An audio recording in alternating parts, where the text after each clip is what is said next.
Hi friends, welcome back to my channel. என் இனிய பொன்மொழிகளே எல்லோருக்கும் வணக்கம். I am sorry Ayyappa. இந்த பாட்டு தான் ரீசெண்டா நிறைய பேர் பேசுற விஷயமா இருக்கு.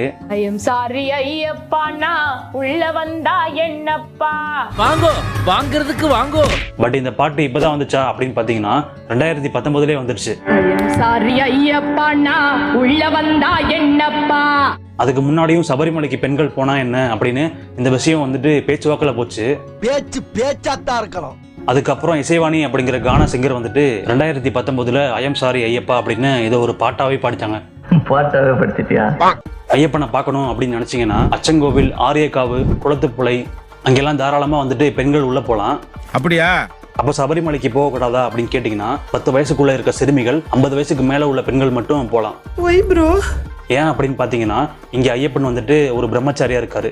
நான் தாடி காரம் பேத்தி இப்ப காலம் மாறி போச்சு.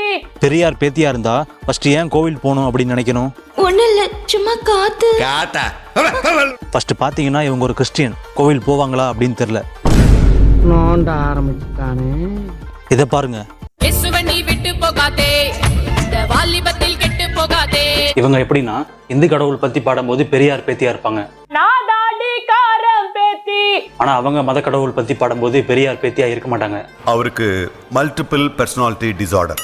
பெரியார் பேத்தினா கடவுளே இல்ல அப்படிதானே இருக்கணும். கடவுள் இல்லவே இல்லை, கடவுளை கற்பித்தவன் முட்டாள். ஆனா இவங்க அப்படி இல்ல. ஒரு பக்கம் இயேசுவை பத்தி நல்லா பாடுவாங்க, இன்னொரு பக்கம் ஐயம் சாரி ஐயப்பா அப்படின்னு குறை சொல்ற மாதிரி ஒரு பாட்டு பாடுவாங்க. மத்தவங்க நம்பிக்கையை பத்தி தப்பா பாடுறது வந்து தவறான விஷயம். யாராவனாலும் இருந்துட்டு போ, தப்பு.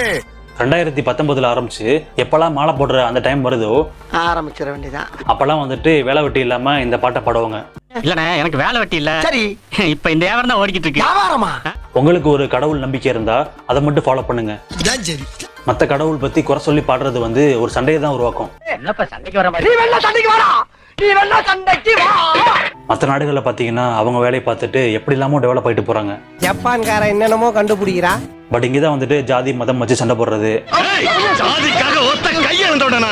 இவங்களை பத்தி அவங்க தப்பா பேசுறது, இந்த மாதிரிலாம் பண்றாங்க. நல்லா இல்ல, இது நல்லா இல்ல, வேண்டாம். எல்லா மதமும் வந்துட்டு அன்பை கொடுங்க, அன்பா இருங்க அப்படிதான் சொல்லுது. அன்புதான் கடவுள், கடவுளோட மையப்புள்ளி அன்பு. எந்த ஒரு மதமும் வந்துட்டு மற்ற மதங்களை தாக்கி பேசுங்க, சண்டை போடுங்க அப்படின்னு சொல்றது இல்ல. உலகத்துல எந்த மதத்துல உள்ள எந்த வேதத்திலையும் வன்முறைகளையும் ஜாதிகளையும் தீண்டாமையும் வேணும்னு சொல்லல. சில தற்கொலைங்க தான் இந்த மாதிரி வேலையை பாக்குறது. முடிஞ்சா அன்பு காட்டுங்க, இல்லைன்னா விட்டுருங்க, அவ்வளவுதான். பிடிச்சிருந்தா எடுத்துக்கங்க, இல்லைன்னா விட்டுருங்க.